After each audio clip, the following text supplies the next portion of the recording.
Okay, this time let us proceed na by the verbal phrases, keywords.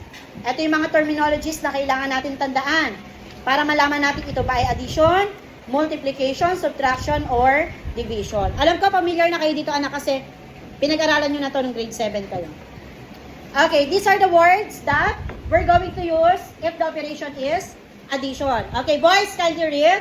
Sum of added to, increase by, plus, more than, greater than, decrease by, more. Okay, pag nakakita kayo ng ganitong keywords, addition po ang operation na gagamitin. Okay, tandaan, pag ginamit yung word na more than at greater than, kung ano yung second word or number na binanggit, siya yung mapupunta sa harapan. Okay, o girls naman, sa subtraction, go!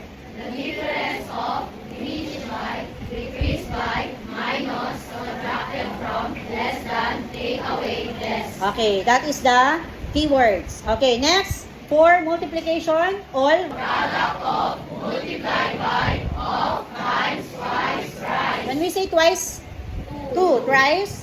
Okay, and for division, Divided by, all over, ratio, split into.